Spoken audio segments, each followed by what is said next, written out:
What is going on, y'all? It is time for the BOFA Sports Webcast BOFA Sports! Streaming live on YouTube, Facebook, and Twitch. So, as y'all can see, I got Patrick Brackett back with me after a week where he was at his son's basketball game. Gotta talk to you about that. Gotta make sure y'all won. Did y'all win? Well, it's not. He didn't play basketball this year. We went to see his team play. Oh, and it was a bit interesting. I'll tell you after the show. All right. Well, but no, they lost. Oh, okay. They lost like 11, 8 to 11, something like that. Well, so after being there for the basketball game, Patrick is back with me, Charles, and hey, there's a lot going on. We're gonna wait to jump into a little bit of the college football playoff stuff and college football as a whole, because as we come on the air, the playoff rankings, college football playoff rankings, are being revealed right now as we speak. So we'll wait for a little bit till those bad boys become complete, and it's coming off of a pretty wild and crazy week of action. So we will cover that here in a little bit, but we'll go ahead and we'll start with the NFL stuff for now. What caught your eye from the NFL side? The last 5 minutes of that Cowboys-Commanders game. Yeah. I just went back and forth, man. I was like, well, that was probably the most exciting I've seen football in about a year. That was an interesting 5 minutes, dude. I was like, oh, Commanders going to get this. Oh, Cowboys got it. Oh, well, the Commanders got it. And now the Cowboys got it. I was like, no, I mean, Dallas was in a must win. And the fact that, you have, almost 40 points, a little over 40 points scored in the fourth quarter between the two teams. I mean, I'm not going to say either one of those teams looked great, but neither one of them looked bad either. You know what I mean? They just played football, and that was a must-win for Dallas. They had to get a win because it was like 4-game losing streak or something crazy like that. Yeah, 5. 5-game losing streak. How about how well the Panthers played against the Chiefs, dude? They played really well. Hey, and we're going to cover that a little bit in a minute, because what do you know? Bryce Young is actually playing well. Amazing what can happen if you give someone a chance. I don't know, but we'll get to that in a little bit. But just saying. I'm just saying. There was another. I mean, there really wasn't actually, there was a lot of good games this week. The Ravens pulling off not really pulling off the win, but beating the Chargers in Monday night. The Texans and Titans was a good game, dude. Like, that was the Titans came to play that day, and I think they got a losing season right now. 3-8, yeah. So that was that. Buccaneers put it on the Giants. Dolphins put it on the Patriots. Lions are just a force to be reckoned with. And the overtime win for the Vikings. I mean, it was a pretty good week. These rivalry games, because you mentioned, let's say, the Cowboys, they beat the Commanders, rivalry game in the NFC East. The Titans beat the Texans, rivalry game in the NFC or AFC South.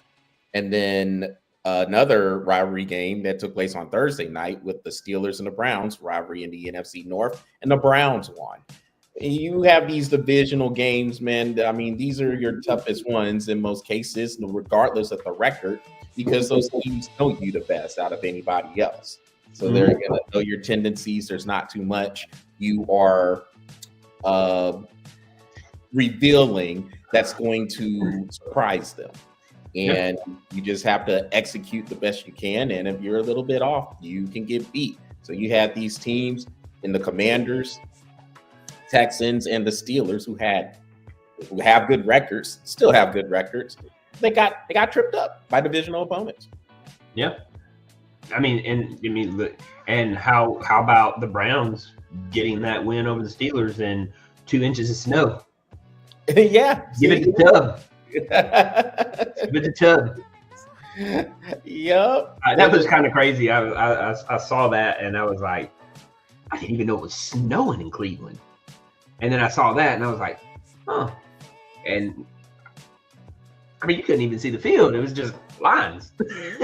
Lines of white. That was it. And so I always think it's really cool when they play in the snow, though. You know what I mean? It's just like, it's one of those things where it's like, I love when they take the hockey games to the fields and then it snows and then they're playing hockey in the snow. That was really cool. That one year when they got it in Michigan State Stadium.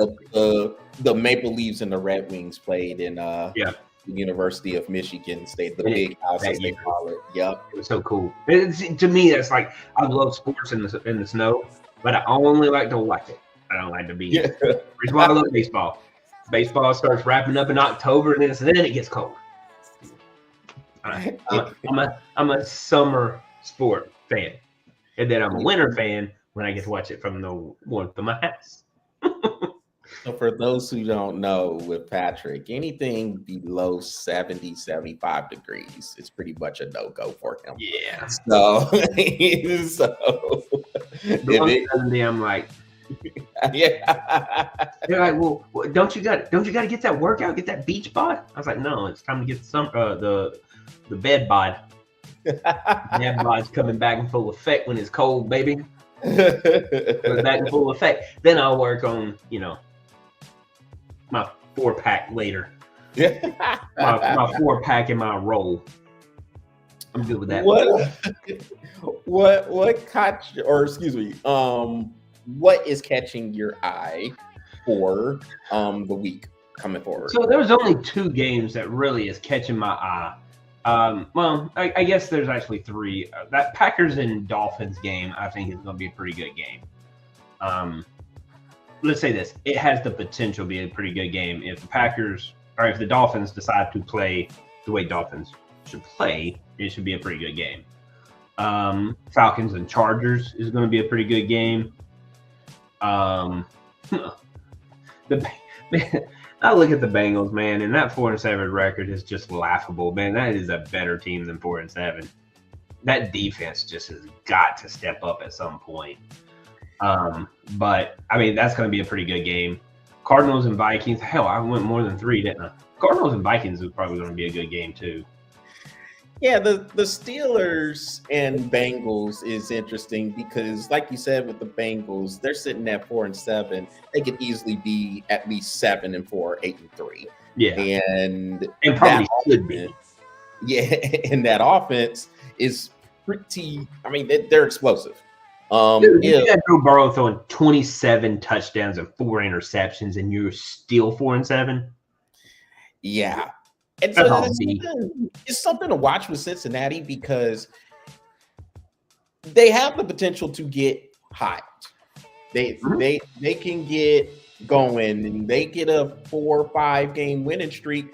They're right there in the playoff picture, and they're going to see these teams. I think that they'll play the Broncos later on. The Broncos were sitting in the 6 or 7 spot because they beat the Raiders. Yeah, they beat the Raiders last week.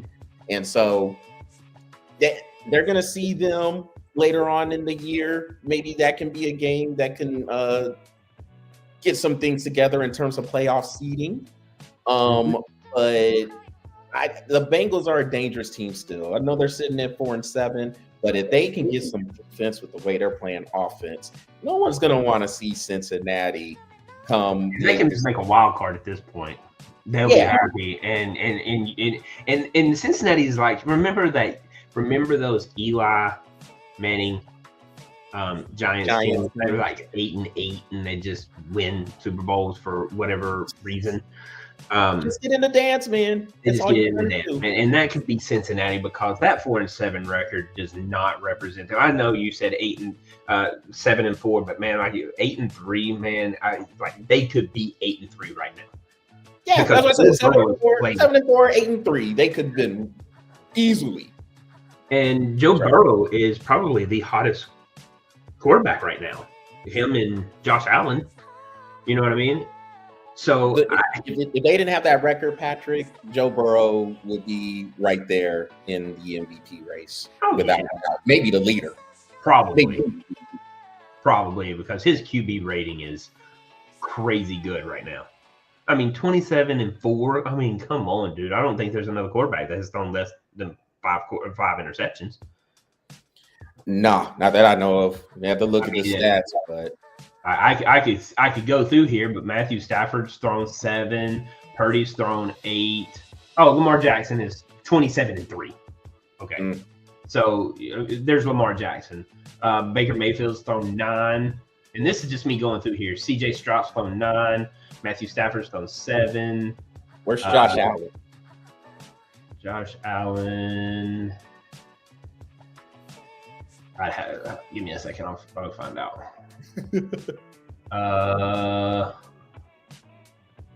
Well,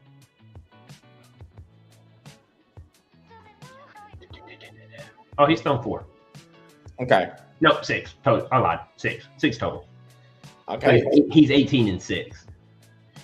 Yeah. So Burrow's killing it. You know, yeah.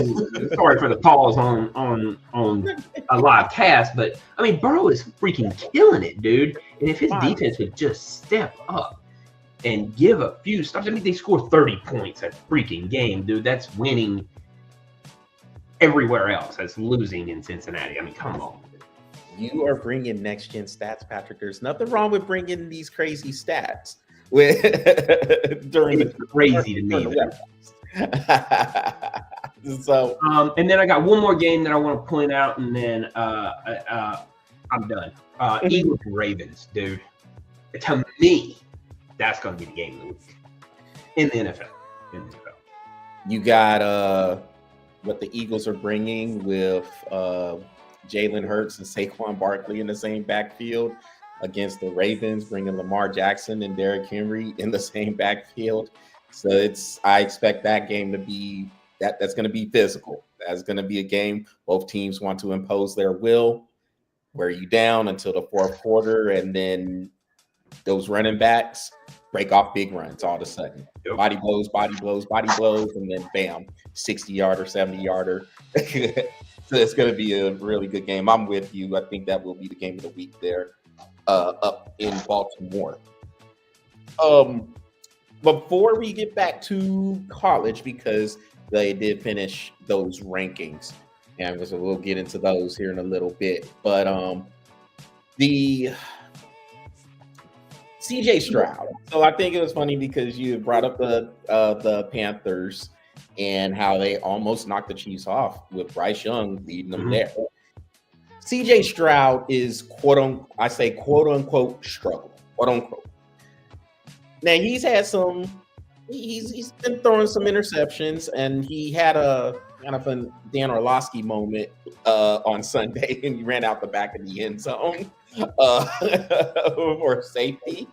But here's the thing, man, and we talked about this going into the season. Remember how everybody was talking about CJ Stroud's the man, when anybody talked about Bryce Young, he was going through his struggles, and then he got benched at the beginning of the year, and everyone's like, oh, well, they could have drafted CJ Stroud. Carolina was the number 1 draft choice. I mean, they got this pick totally wrong. This is why you have to let these things develop over time. None of this stuff is going to be determined in the year, especially when you are drafting a quarterback in the first round, number 1, 2, top 5, wherever, and you're expecting this guy to be your dude in the future, like 10 years down the line. And so now CJ Stroud is going through some struggles, quote unquote, and people are over here asking questions. I seen an article on ESPN earlier. Oh, what's wrong with CJ Stroud? I'll tell you what's wrong with CJ Stroud. Maybe the defense has got a little bit of film on him, and they can game plan for him better. He came out hot, got a good rookie year, and now teams seen you. Now they can make adjustments to you. And as the quarterback, it's your turn and your time to make those adjustments back. That's why you have to continue to evolve over and over and over again, because these coaches are doing the same thing, game planning to stop you. So CJ Stroud now has to make these adjustments. Bryce Young, he had his moment. He had his struggles. He got benched. And now he comes back and he's playing well on a team. Well, I mean, let's face it, the Carolina Panthers, they're not that good. We know that. We're not saying anything breaking here, but they have been playing a little bit better. Coach got them going. They had won, I guess, a couple in a row before almost knocking off your Super Bowl champs. Yeah. And on top of that, let's put this out there too. Let's not forget he's human. He's gonna make mistakes. He cannot go his entire year mistake free. That wouldn't make sense. For you to go as a human mistake free for 15 years.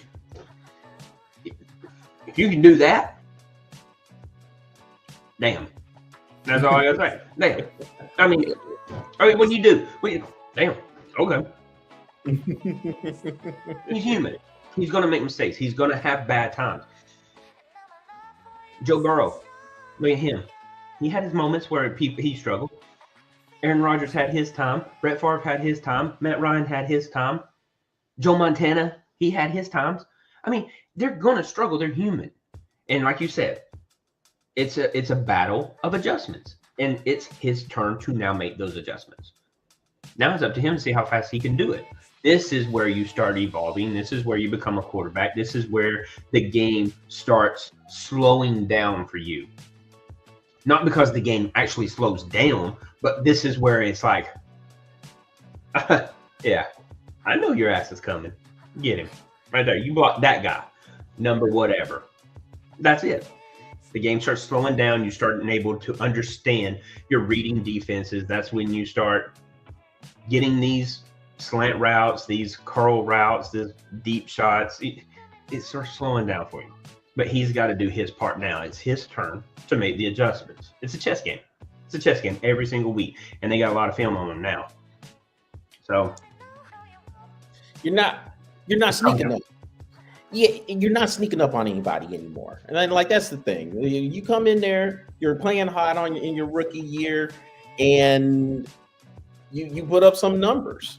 Yeah. Of course, the natural thing to do for a lot of people is to say, "Oh man, CJ Stroud is the best thing since sliced bread," and Texans definitely got that pick right. Look at how the Panthers are struggling, and now here it is, year 2, and CJ Stroud starting to get some struggles. Now, where are those people at now? That's all I want to know. Where are these people at now?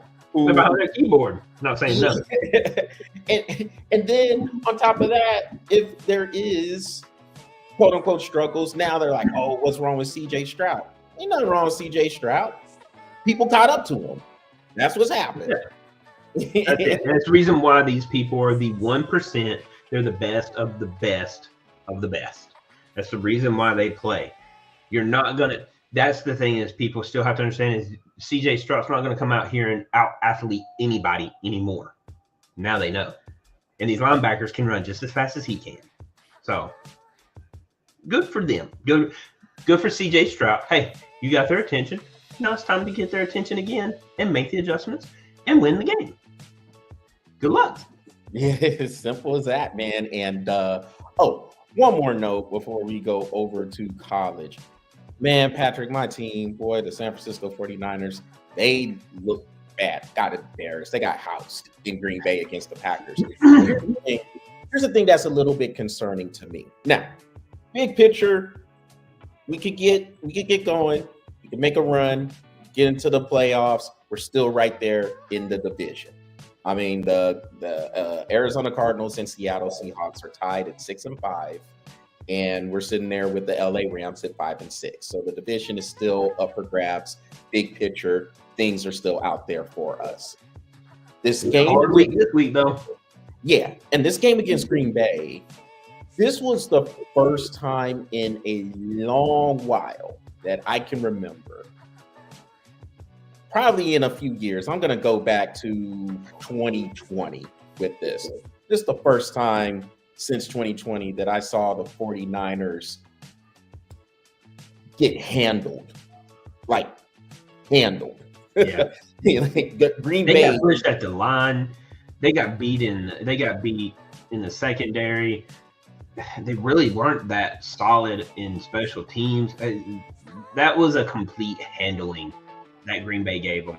I didn't get to watch a lot of the game. I watched a little bit of it because I was out of town. But man, when I tell you like what I saw, they need to go back to the fundamentals and really just start focusing on running and passing and completing the play. The process. The process is just so convoluted for them right now, and it's not going to help them going into Buffalo this coming up week, and and possibly looking at a third straight loss. I mean, you got the Bears; they're coming home. They're coming to you or coming to San Francisco, and then you got the Rams, and those could be two games where y'all can really focus and like get. But going into Buffalo, it's not going to help your case this week, man. It's not. They're struggling right now. Yeah, it's said because this is just a complete game the Packers played. And I get it. Look, the 49ers, they had some injuries. I know people want to point out the injuries. I know Trent Williams was out. I know Nick Bosa was out. I know Brock Purdy was out. But the way they got handled, I don't know how much difference they would have made. I think Green Bay still wins this game by at least 14, maybe 3 touchdowns still, even if they were in there. They won by 18, right? No, they won by 28, man. It was 38. Oh, it was 38-10, right? Yeah. Yeah, that might have made a little bit of a difference. It might have been 38-17. The way Green Bay pushed that line on offense and defense, the way they just got to the quarterback. They were rushing the quarterback most of the game. You mentioned the line of scrimmage, and fundamentals, because the fundamentals seem to be missing from the Niners right now too. Yeah, there was a lot. I mean, a lot, like LOOOOOOOOOOTTTTTT of missed tackles. Yeah, it was not tackle Josh. They was just trying to hit. Yep. I'm like, look, you can hit me all day. I'm still going to 5 more yards. Hit me again. Let's get it. Yeah. There was no wrapping. And honestly, football is really, and that's actually on all levels, man. I mean, even in the high school level, they're really not wrapping. They're hitting. What's up, Aaron? They're hitting. They're not wrapping. It's the same thing in high school, college, and now in the NFL. It's more about hitting, and that's it. I don't know what that starts. First guy always wraps up. The second guy hits, and way I was coached, it was the first guy wraps up. The second guy hits the ball. He's like, I don't want you hitting the guy. I need you to hit the ball. And then we're punching the ball and hitting it and trying to yank it out. That's all we do. I was like, I don't give a crap about hitting anybody. I want football. I can hit somebody all day long. I'll hit people in practice. I want that football. That's what I want. So give me the football. But they're just hitting people. I mean, I've seen so many times where people just lower their shoulders and just hit. And you're not hitting these running backs. I love when corners hit a running back. That's funny. That's hilarious. That's like comedy to me. I mean, remember when Chad Ochocinco hit Ray Lewis? Oh yeah. Or when Ray Lewis ran through him.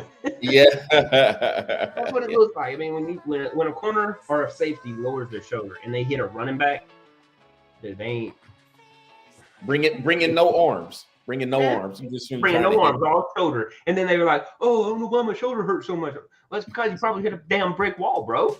Yeah. I mean, you're hitting Derrick Henry. You're I mean, like that's not a small hit, dude. And he's like trucking over you, high stepping to the end zone, and you're like, yeah. no shit. Wait a minute, you tapping? What you tapping for? It's somebody else. Oh, hold on. This shoulder. Oh, hold on. This shoulder hurts. So I don't know, man. I mean, back on your 49ers for just a second. Mhm. I don't know if they're gonna get right in Buffalo, but they do have their opportunity to get right in Chicago, and they better take full advantage of that because they could win. They could lose 3 in a row, but after that, they could win 3 in a row. So that's what they got to do. There is opportunities to get things right, and the big picture is still right there. I mean, they're just a game behind in the division race, and they will play the Cardinals at the end of the year. They have a game with the Rams. They already split with Seattle, so I mean everything's still right there. But man, they got handled against Green Bay. So Aaron, I see that you noticed that Damian Lillard is on fire. We're going to talk about a little bit of basketball. Didn't let you know this before, Patrick, but there was something that did happen in basketball over the weekend that you're going to say, what? Yeah, there was. Georgia beat St. John's. I was happy about that. We lost to Marquette, but we beat St. John's, and I was good. 6-1, baby. 6-1. We ain't ranked yet, but 6-1.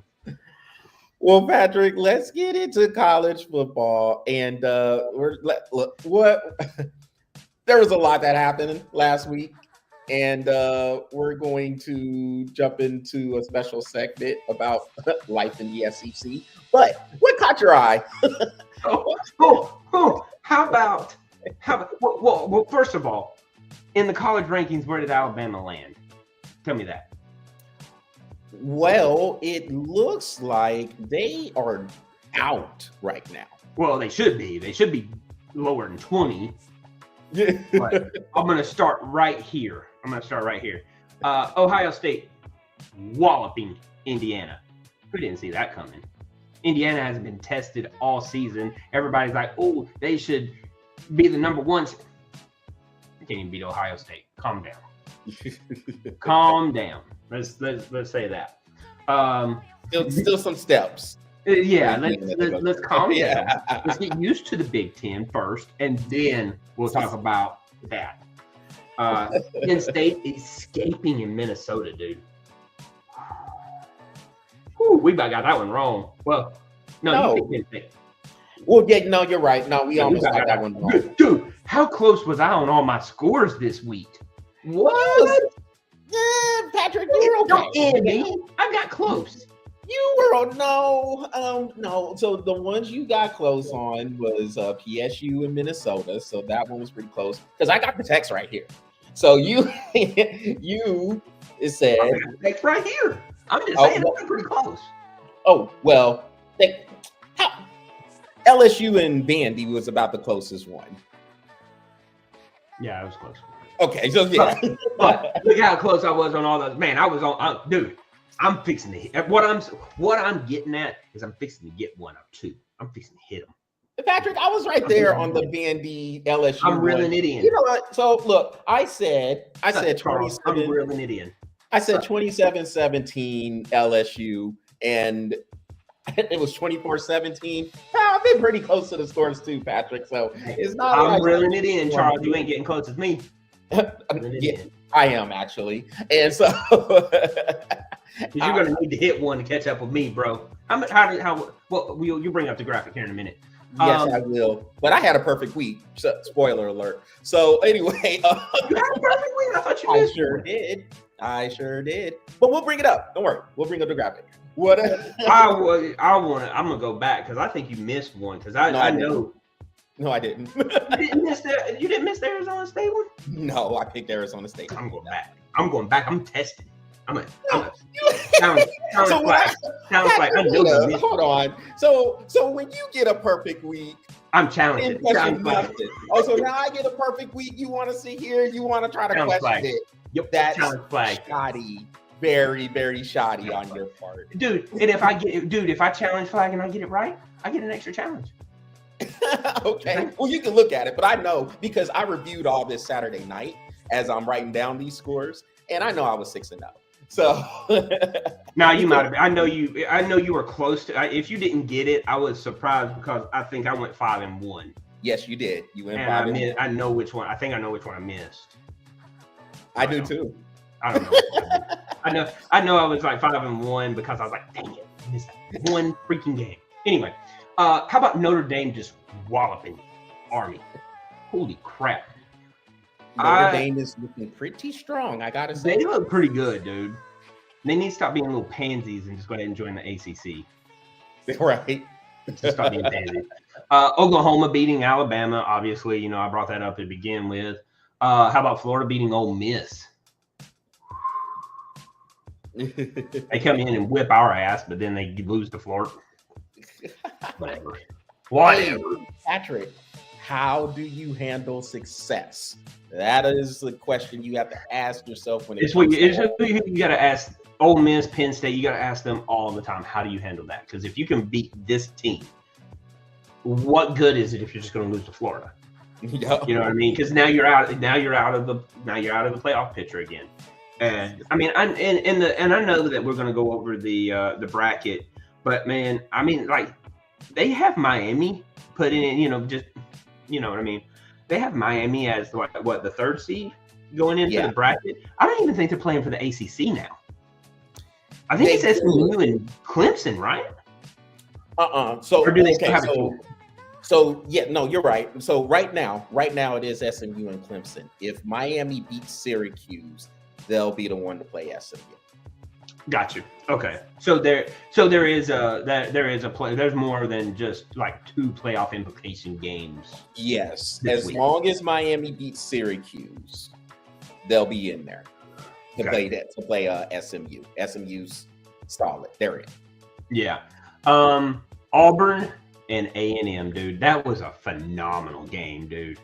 That was such a good game. But there's my games of the week. I'm still shocked that you over here questioning my perfect week. You done had 2 perfect weeks. I gave no questions about it, and now here you are. You didn't get a perfect week. I'm gonna go ahead and put the challenge flag. Terrible. Terrible. It's all right because, like I said, I went through and. No, I trust you. I know you. If you say you got a perfect week, I know you got one. Oh yeah, because look, I picked out all the games first of all, and then second of all, looking through your picks, the one you missed was Colorado and Kansas. Oh yeah, that's right. Because I did have Colorado, those Buffs. Buffs, yeah. Mm-hmm. And so, but yeah, those games, with Indiana and Ohio State, Indiana, you just have to step up a little bit. There was your time, dude. That was your time. Yeah. And Ohio State came in and they it takes a team that is on par with their talent to beat them. So the last few years, it's been either Oregon or Michigan, one or the other. If you're not one of those teams and you play in the Big Ten, you're not beating Ohio State. That's just been what's happening. It's not us throwing any shade on anybody, but nobody else is beating Ohio State. And until that happens, what reason do we have to go against it? And especially up-and-coming Indiana team. Indiana, they were putting up points on everybody, but they got held to 15 points against a team that could get after their quarterback. Rourke was running. Yeah, he was running for his life. And Ohio State just played the physical ball with Will Howard and Judd Gins and Travion Henderson, the 2 running backs there. And Ohio State was just dominant.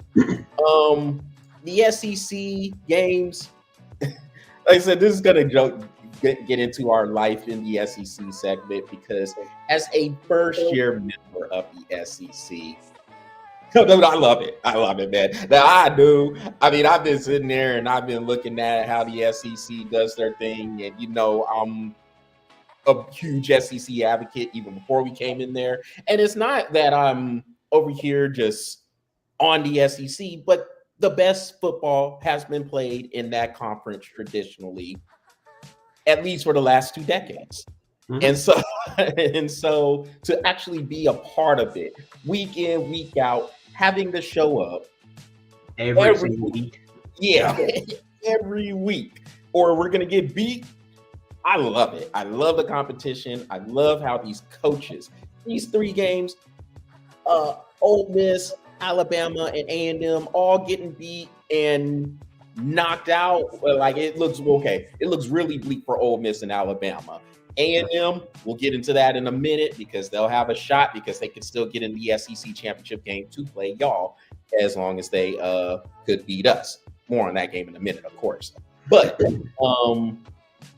those teams like Florida and Oklahoma and Auburn coming through and showing up like they did on basically their senior day and just this is the kind of stuff you don't see in the Big 12.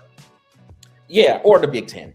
You're not going to see it in any other conference like that. But where you have these teams who their hopes have been long gone, still come out here, show up like that. What we saw with Alabama and Oklahoma, and look, this makes me sick because I can't stand Oklahoma, but that defense they were playing, that was the defense I was expecting a little bit more of with Brent Venables being there. I mean, they were aggressive. They took away. They had a clear objective. We will not let Jalen Milroe run the ball on us. That was a clear objective. They took those runs away, and Alabama didn't know what to do. They didn't even make any adjustments. It looked like they were just on their heels the whole time. I don't think he knows how. I don't think Kalen DeBoer knows how. Here's my thing about the entire game. So, like, I think Venables learned one thing this past weekend. I have to show up every week. And, Stark already has that mentality. He already knows he has to show up every week. What he didn't have control of is his boys thinking they can just get away with it. You know what I mean? Because when I watched Georgia play Texas didn't show up. I was expecting that to be a game. Texas didn't show up. So I give Georgia more credit, man, because I just think that I think the level of physicality we weren't ready for. Yeah.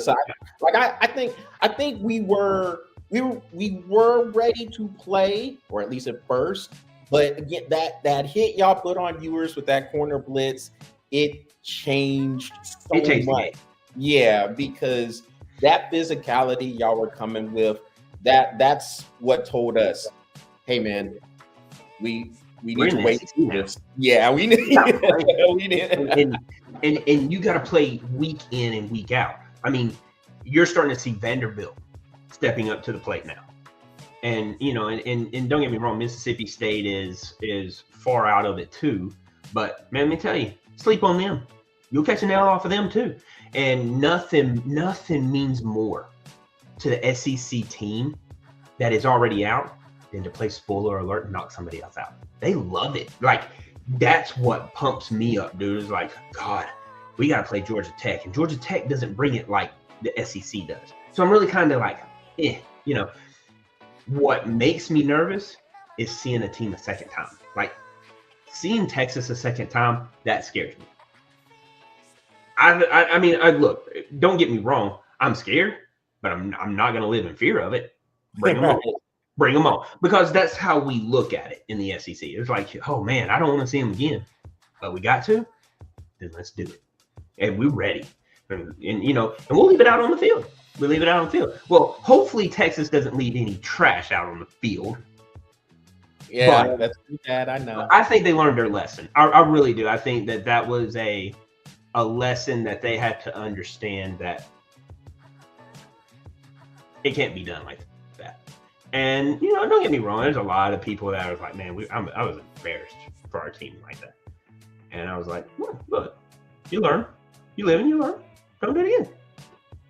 That's plain and simple. You know what I mean? But, man, Yeah, that's. I think that's the one thing that Texas and Oklahoma. I had a friend. He was talking about how he's like, man, I need Oklahoma to step back up. He was a Texas fan, and I mean, I guess he's really not a friend of mine. He's just like an acquaintance. He's like, man, I need Oklahoma to step up because, man, if Oklahoma steps up, we can run the SEC. I was like, who the hell are you talking to? Like, run the SEC because you win a few games. You're not just going to come in here. This ain't the Big 12, bro. Even Oklahoma can run the Big 12. You ain't going to step into SEC and just think you're going to run the SEC. It's going to flip back and forth. I promise you that. And he's like, oh, okay. Well, you got Texas A&M, and look, they've already had experience with us. And he kept going, well, Texas A&M was in the Big 12 before they came over to SEC. I said, yeah, no, but they've had experience with us, and they ain't bullshitting around. And A&M, they have an opportunity on Saturday. Now they're playing with a chip on their shoulder because that Auburn loss, they're gonna be mad. They have not, like you said with A&M, they haven't been in the SEC championship game yet. So, so it's been 2012 when their first year in the conference, and Missouri's already been there. Yeah, and so that's probably a little thing that they're like, oh man, but no, Texas is not going to come up in this conference first year SEC chances. No, Texas A&M's going to bring it. I don't know who's going to win yet, but Texas A&M's going to bring it.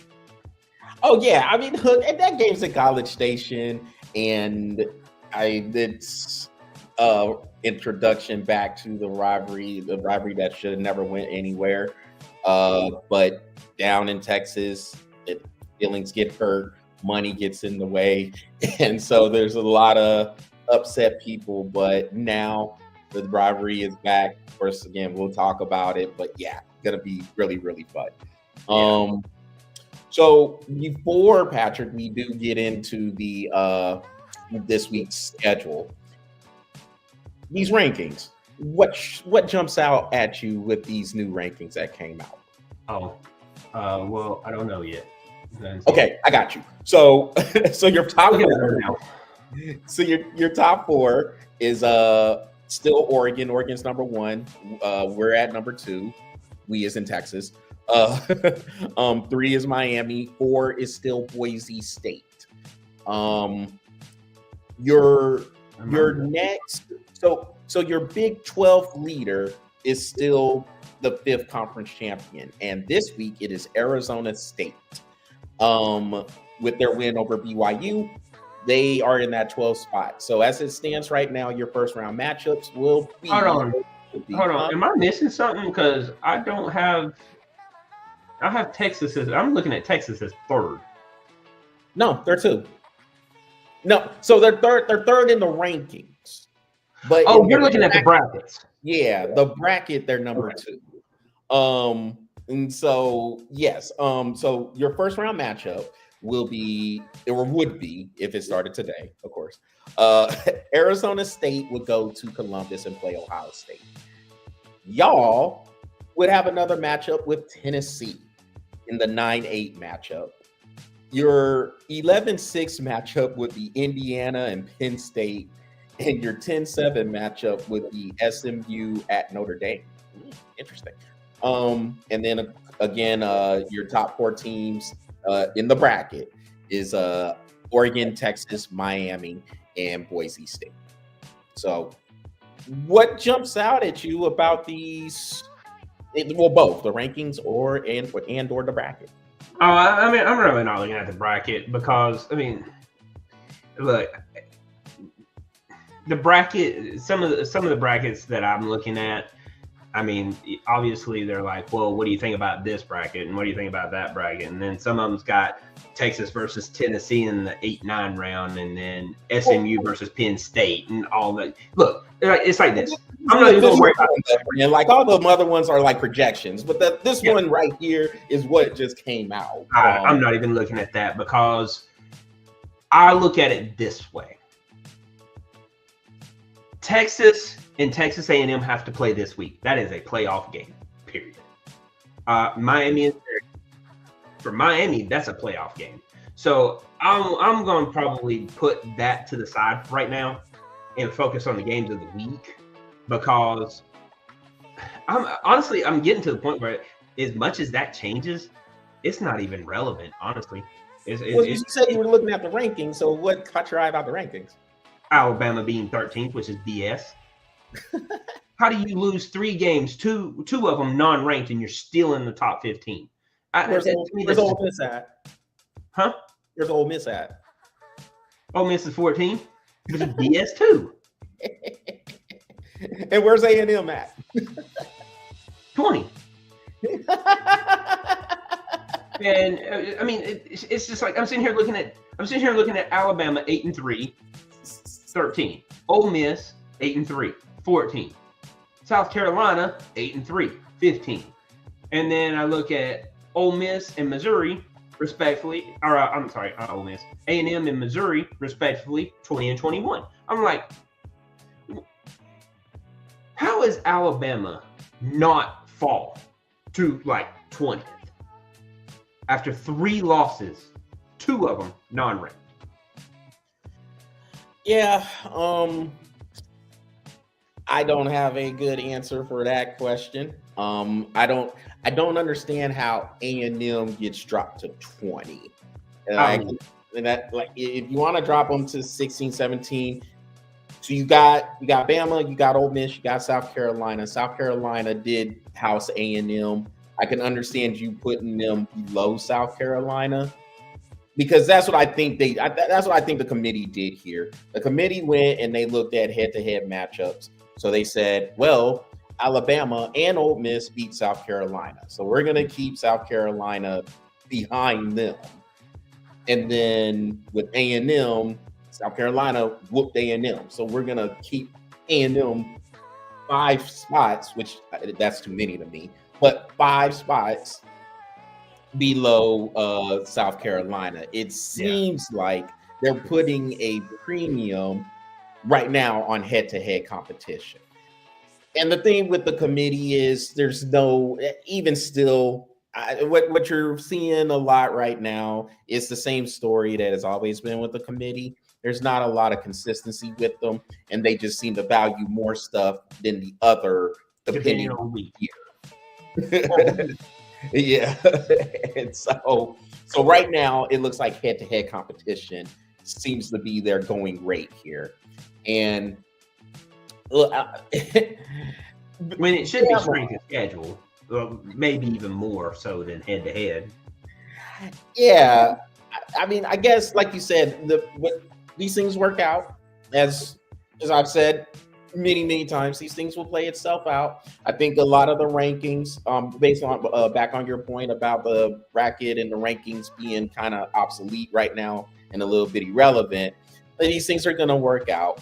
There are a lot of talking pieces, of course, like what we're doing right now, and people are going to play these games. You're going to have these conference championships, and stuff is going to get broken down. Like teams will get cannibalized.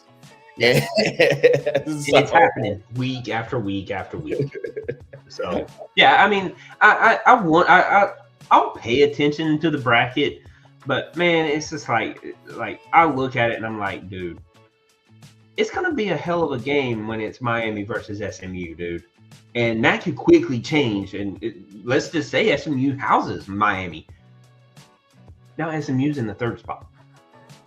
And how does Miami handle that when they're higher ranked and SMU is sitting there at number 3 because they got a bye because they won a conference? You know what I'm saying? So it's just like there's going to be so much that rides on how these games happen in the conference championship games first. So I mean, I looked at it over the course of the week, but man, like this week was when I really started like paying attention to it, and I'm just like, I mean, you can sit here and talk about it all day long, but until I see conference, I'm not really worried about the brackets anymore. And I kind of made that decision this week because I was like, SMU making the big noise that they're making really kind of just says, you know, I mean, everything could change. I mean, one game changes the entire layout of that bracket. One game. And I think the bracket also before this 12-team playoff, came. So like this year, it seems more of a projection than anything else. And maybe it's just something that's just striking me. But I say more of a projection because if SMU right now is the leader of the ACC, because they haven't lost the SEC game or ACC game, yeah, this year, but Miami is the one who's sitting in the third spot. That's why I think this is more of a projection, because what you're saying with that is, well, Miami is going to be the one to win it. It's almost like that's what they're projecting here. Like the way that they have everything broken down, where they're like, well, this team is the highest ranked in the conference, but then over here, we know SMU is on top of the conference, but because they're not higher ranking than Miami, we're going to go ahead and put Miami over here. And to me, that doesn't make any sense. Yeah. So that's why I think it just acts more of a projection than it did when you had the 4-team playoff. But like you said, they're going to play each other. Well, if Miami makes it there, we'll see. If they don't, then it's Clemson. It'll be Clemson. Yep. Yep. And that's a huge change. And then you got Oregon versus Ohio State. They're obviously going to play again for their conference. You know what I mean? So it's like these brackets are like, I just look at them like they're kind of comical. Honestly, it's like I really kind of think ESPN does it just to have something to put. Now I'm like, dude, just put out. You just now seeing that, Patrick? We talked about that how many times? We know ESPN. We know what they're doing. No. And so ESPN is just anything just to develop content at this point is what I think. So. Well, Patrick, let's look at this graphic, and then we'll get into this week's games. So, yes, I was 6-0. You were 5-1, and you were still up in the overall pick by 2 games. So, pretty close there. Haven't gotten an exact score yet on either end. But yes, the Colorado-Kansas game was the one that you had missed. Or you could have had a 6-0 record too. But you've had 2 6-0. Yeah. I've already had 2, So, right. Can't be perfect every week, Yeah, and it's funny how all of a sudden I get a perfect week and now you want to start questioning things. I didn't say anything when you had your 2 perfect weeks. That's pretty hard. It's expected from me. It really isn't. If it was expected, you do it every week. But everyone gets lucky every once in a while, I guess. But obviously, you got 6-0 on this week. But mine's a skill. I knew what I was looking at. You just kind of went on. Well, I mean, you did get to pick all 3 games. So, but, I'd have to say mine's more credited because I have to pick from your 3. You got to pick all 6. It's not my fault you didn't show up for the show. So you. I'm just saying. You had a clear advantage. Okay. Would you have said that if you went 6-0? Me? Yes. I don't have a clear advantage. You have to pick 3 games. No. So Patrick, if you would have went 6-0 on this, are you gonna sit here and act like I would have said you had a clear advantage and I beat you at your own game? Oh, okay, yeah. It's funny how that changes when things don't go. You had a clear advantage and I beat you at your own game. Yeah, dude, that's a sore loser if I ever heard it. So 5-1 on your rules. My rules. It's not my rules. I can't help it if you don't show up for a show. Good luck, Patrick. That is very, very garbage, by the way. So I went 5-1 on your picks. Stay on the trash can, Patrick. So we'll go over here and we'll start looking at this week. So Patrick, since you're complaining about picks, why don't you go ahead and pick the first one? It's my time to go first anyway.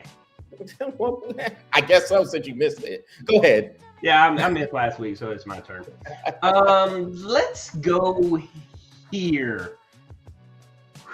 This is going to be a good game, dude. I really think this is going to be a good game. South Carolina and Clemson. We're going to do in the ACC. Well, /SEC. I call these Silver War games because I just love these. This is my favorite week out of all the college football weeks. This is my favorite week right here. In-state rivalries. So Sometimes it's SEC rivalry. Sometimes it's ACC, SEC. Sometimes it's ACC. This is my favorite week, man. So I'm going to go Clemson. I'm going to say South Carolina and Clemson. Both of these teams are running high, man. And they're playing in South Carolina or Clemson's version of Death Valley. Yeah. And Clemson, man, has been rolling, dude. They've been rolling. So is South Carolina, man. This is a tough game. This is going to be a hard game right here from both sides. With that being said, I'm going to go Clemson with this game. And God, that's going to hurt me because I'm going to be rooting for South Carolina. Don't get me wrong. I'm going to be rooting for them because that's SEC. I need them to win. But I think Clemson is a little bit of a – after that loss with Georgia, they figured everything out. And they had one more loss. I can't remember who's to. Louisville. And I think that was just a little bit more of an eye-opening. I'm going to go Clemson. I lied. I can't do it. I'm going to go South Carolina. South Carolina. Dude, South Carolina looks good, man. I can't go against them. 27-24, South Carolina. So yeah, I'm gonna go South Carolina too. This is, I think these teams are pretty well evenly matched, and yeah, both teams have been rolling. They have gotten it going. It look like they're peaking at the right time after having some issues early in the season. Particularly on South Carolina's end, they just started just rolling off wins, and the defense is playing well for them, and they finally figured out some things on the offensive end to complement it. Like you, I do have a field goal game here because I do think it'll be that close. I think it'll be back and forth. I'm gonna go 31-28 for my final score. I think it'll be a little bit, yeah. I think it'll be kind of high scoring because there'll be some big plays in there, whether it is a kick return or some sort of a scoop and score or pick six. If there isn't something that's happening on offense or some a fumble deep in opponent's territory, fumble recovery. I can see that too. Man, it's gonna be such a good game. Yeah, so yeah, but yeah, I got South Carolina 31-28. You got them 27-24. Okay, let's see. So I'm gonna go over here for this next game. Let's look at Memphis and Tulane. We're gonna go over to the AAC and look over there. So both of these teams are sitting at 9-2. But in the conference, Tulane and Army are undefeated. So they'll play each other in the ACC or AAC championship game. Memphis is sitting at 5-2, but again, they're 9-2 overall. Had some close losses in there too. They won a shootout or lost the shootout with Navy. And I think UTSA got them too. Yeah. Tulane lost to Kansas State, and I forgot their other loss. I got you. I'll look it up. I'll look it up. Cool. Oklahoma. Yep. Yeah, that's right. Yeah, they went to Oklahoma and lost. That's right. Yep. So I think this is going to be a good game as well. Really high scoring. But I like that Tulane team, man. I think they're peaking. They got good offense. They can score on pretty much anybody, and the defense is opportunistic. They can get big time turnovers when they need them. And with this game also being played in Tulane down there in on their campus in New Orleans, yeah, I think they have a little bit too much for Memphis. So I'm gonna go Tulane 37-30. Ooh, you got it close. Yeah, close or not? I was anticipating. Memphis is pretty good. Memphis is good, but I'm gonna tell you, man, that Tulane team is legit. Their two losses came to ranked teams.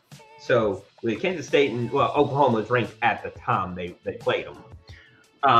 So I'm gonna, man, I think Tulane handles it, man. I'm gonna go 35-20. Tulane. 2 touchdowns. Okay.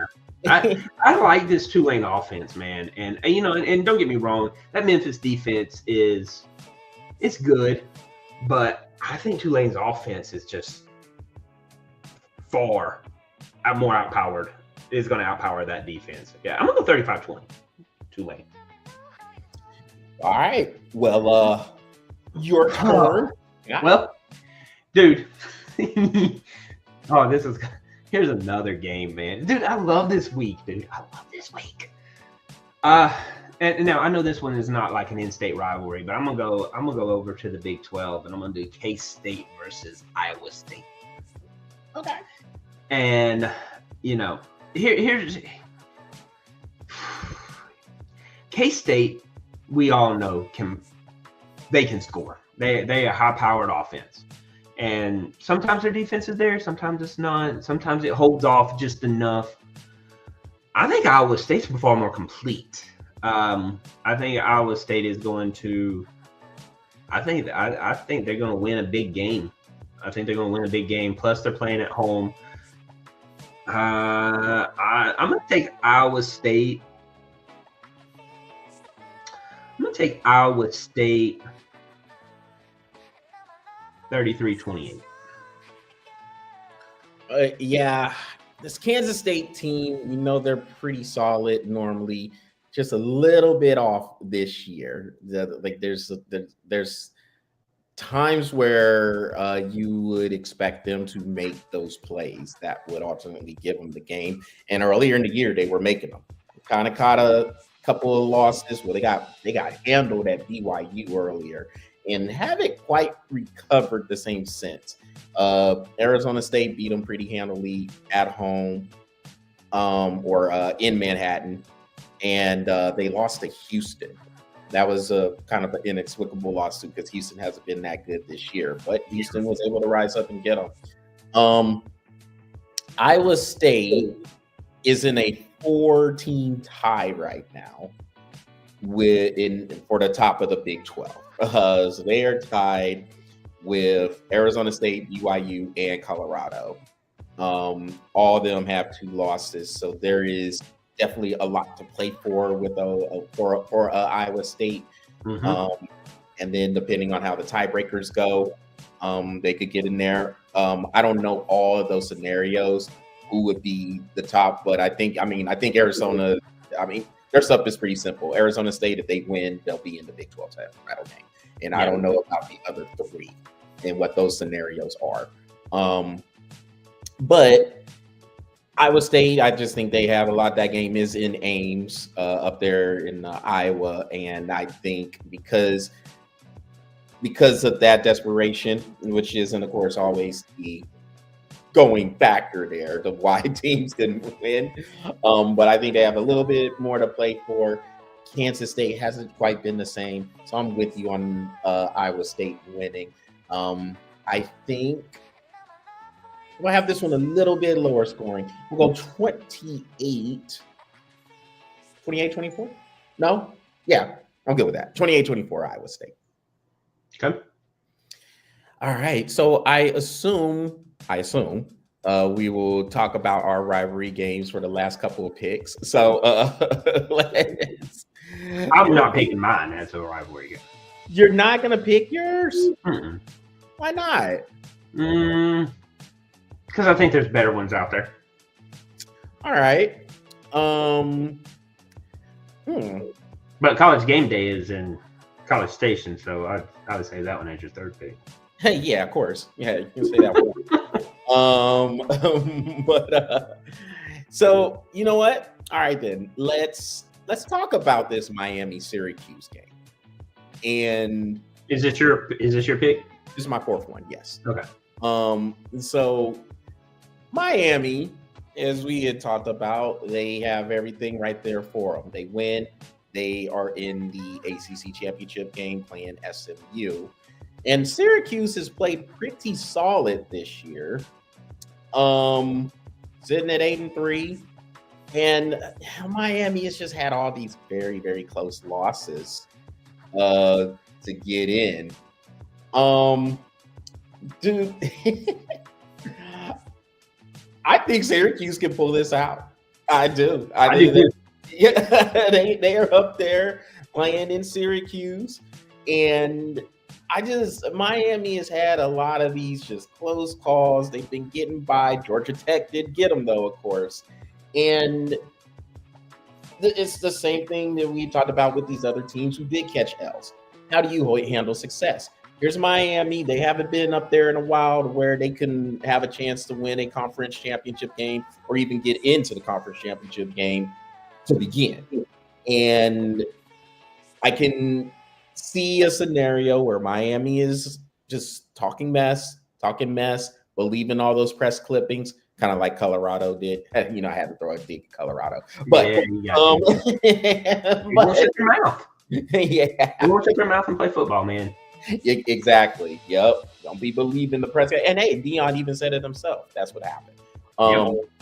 They got accustomed to where it was almost a gimme, and he made a very flat out like, y'all got caught up. Yep. Y'all lost. I loved it, dude. Like, you know, that was the one thing I have to say this before you make your pick. I have to say this about Deion Sanders, because I'm not going to call him Coach Prime. I'm not going to, because Deion Sanders is coaching that team, and he is flat out telling you, hey, you got caught up. That's why you took that L. Ain't my fault. Y'all got caught up. Normally, it's him getting caught up. He ain't getting caught up. He's telling you exactly what to do and how to win, and they should have won. They should have won, but they didn't. Hey, I like it. Hey, I like what Coach Sanders is doing, man. I love it, dude. I was so nervous about this year. Is Deion Sanders going to coach, or is Coach Prime going to coach? And 2 years ago, Coach Prime was coaching. This year, Coach Sanders is coaching, and I like it. I like it. I like it. Yeah, he said we got humbled. So where do we go from here? Like, that's the question we got to ask or answer now. But yes, I think Syracuse pulls this off against the U, and I think there will be some points scored here. I think I'm gonna go 35-31. Syracuse. 35-31 Syracuse. Mm-hmm. They're gonna be pumped. They are gonna be pumped. And I'm gonna give you your chance. to get caught up. I don't think Syracuse has enough. I'm not a huge fan of this Miami team, but they find a way, man. They're finding a way, whether it's whatever they're doing in getting turnovers, or they're like Kansas City. You know what I mean? They do something, and it happens. It happens for them. So I'm gonna go Miami. I'm gonna go Miami. I'm gonna go Miami 30-26. All right. So what's your final game? Alabama and Auburn. You know this one's always good. And after that, I think Auburn's ready, dude. I'm gonna go Auburn. I think Auburn beats Alabama in Tuscaloosa, nonetheless. I think it happens, and they're riding a high, and I can tell you, the blueprint to beat Alabama has been put out there. I know Georgia. I said it many times. Georgia did not beat Alabama. We can't beat them. But I can tell you, we can give you the damn blueprint to do it. Every time they've lost, the blueprint was done how Georgia did it in that second half. Vandy did it. Tennessee did it. Oklahoma did it. And now Auburn's going to do it. I got Auburn winning this game. I'm going to go Auburn 35-30.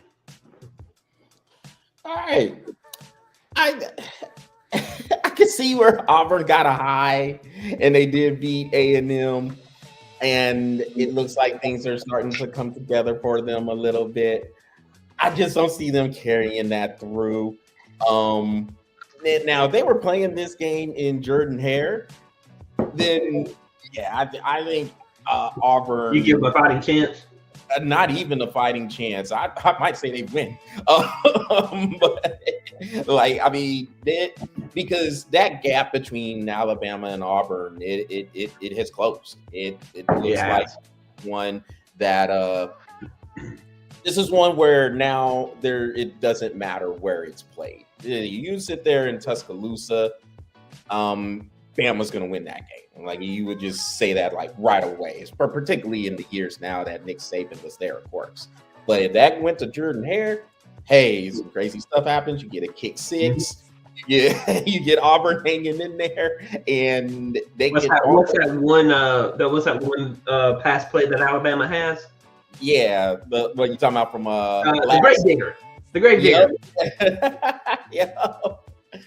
And so Jordan-Hare, man, it's a weird place. It's just weird plays when it goes to Jordan-Hare. It seems like when it goes to Tuscaloosa, though, Alabama finds a way to handle that game. And why I am not super confident that Alabama is going to handle it. I'm not super confident. I do think they get it done here. I think, look, they got embarrassed. They got totally embarrassed in Norman by that Oklahoma team. And I think they are going to be really upset, really ready to play. And I can see just enough adjustments. I don't think they blow Auburn out. I do think Auburn is coming, and Auburn has been in a lot of close games too. So I got Alabama winning, and I think this will be pretty low scoring. I'm going to go 27-21 Alabama to win this game in Tuscaloosa. And finally, of course, get to bring that rivalry back. The Texas A&M rivalry, Saturday night in College Station. So we get to go into the Kyle Field for the first time since 2011 when Justin Tucker sent them home with that field goal on Thanksgiving night. By the way, how's he doing? Very well, by the way. Well, right? Yeah, you know. And he's the one that has like the longest field goal ever at 66 yards or something crazy like that. Something like that. Yeah, man. He has said that kick in A&M, he said that was probably the most important kick he ever kicked. And this is a dude who's had you can kick that kick, you can kick any kick. Yeah, in that environment, oh my goodness.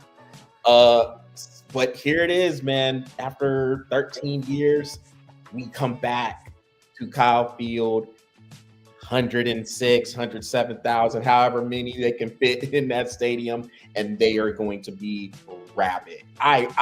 This is one of them games I wish I was at. I would just love to be there in College Station. Would. With my Georgia jersey on, shining bright. Oh man! Whoever wins gets me. You know, yeah. Look. You know what was really funny is when Oklahoma beat Alabama, all the fans ran onto the field. And do you know how many horns down we were seeing? I know, right? I'm sitting here, I'm like, y'all playing Alabama and you still get the hate. Yeah, we still. Y'all are hated, man. Y'all are hated. I think there's only like 108,000 people that like Texas. That's everybody else is horns down. Yeah. Like you said, dude, they beat Bama. And here's an Oklahoma fans. Yeah, horns down. Just everybody's throwing down. I told Bear, I said, Bear, look, they wake up with the horns down, dude. Oh, yeah. I mean, they'll pull those little things that go over their eyes, the night shades, and it's got two. Yup. Yeah. Got their coffee. Every time they drink it, it shows the horns down. I'm like, Oklahoma's got it bad, man. But you know what? You're always in their mind. Yeah, exactly. You got between Oklahoma and Maryland, and Arkansas. Y'all, you are in their heads deep. So hey, whatever. I'll take it, man. I love when you ruin their mornings if you win. If Texas wins, you ruin those 3 colleges' mornings. I mean, absolutely ruin them. They're like, ugh. Oklahoma could win. They win against Alabama, and Texas wins, and they're like, it's a bad win. Yeah. I'm like, we Alabama, calm down. Bad week, Texas won.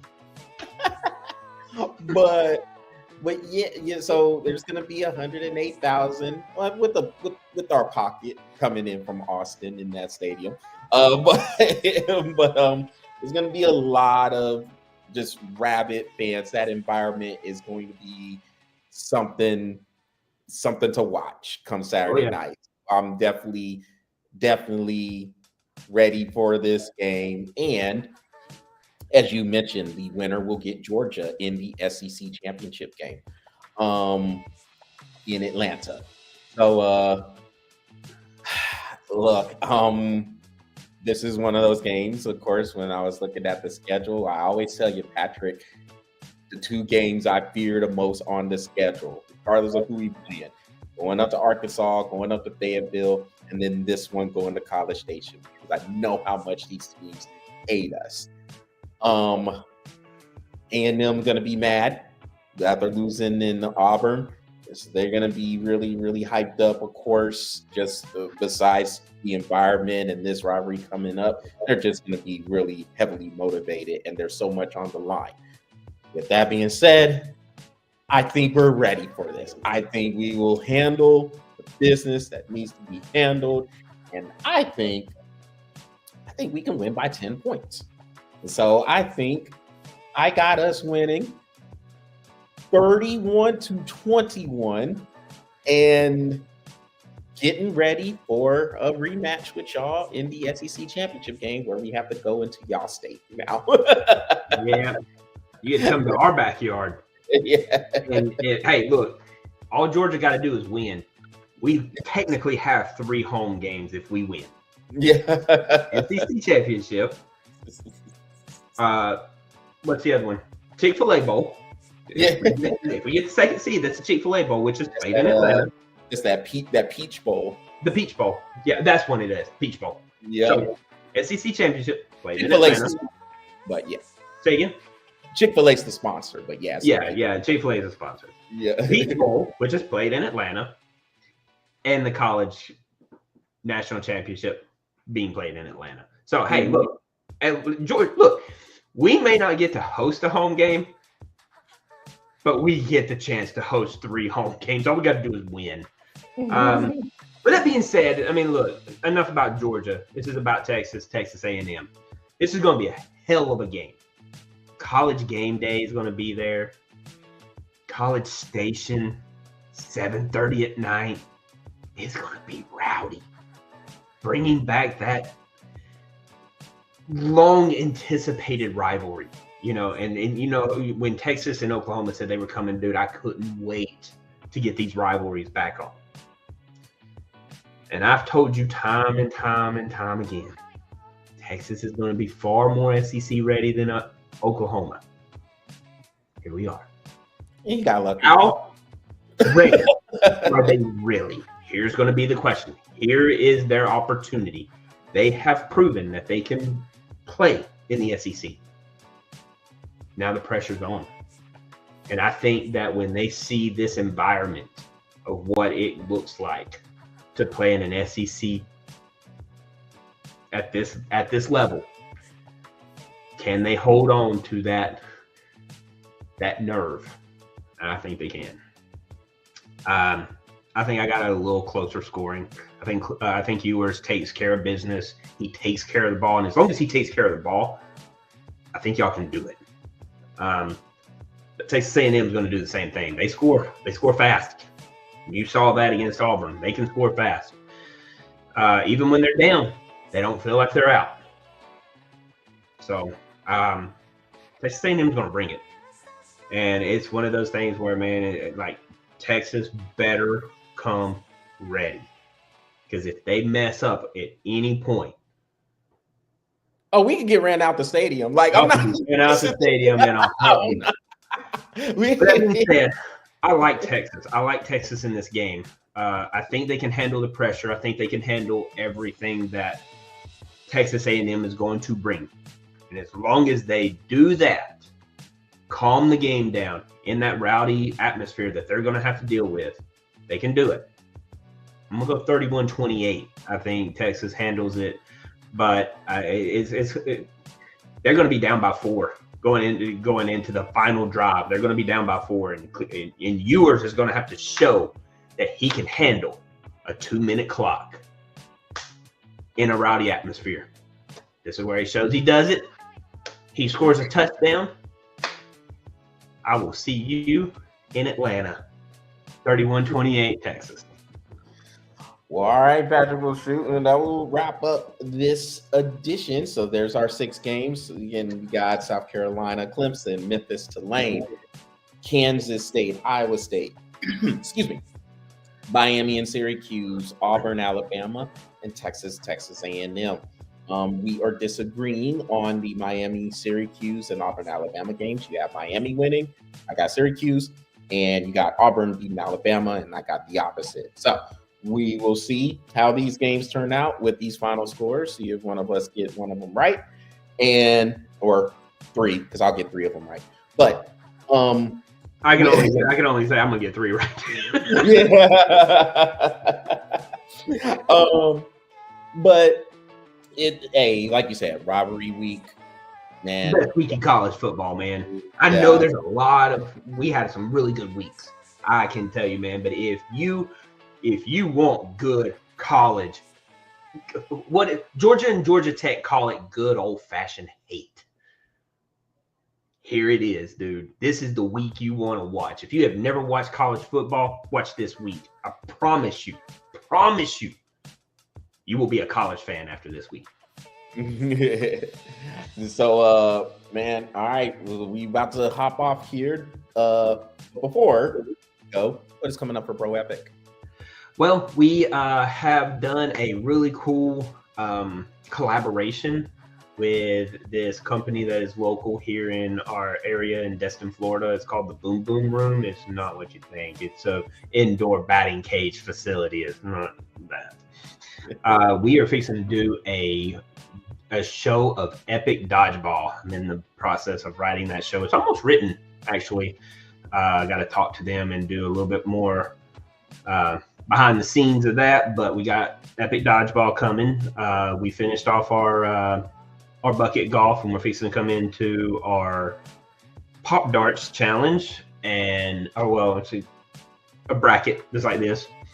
And we still got to film our football. We still haven't done that yet because I can get the kids on the same page, but it's all good. We're going to get it in.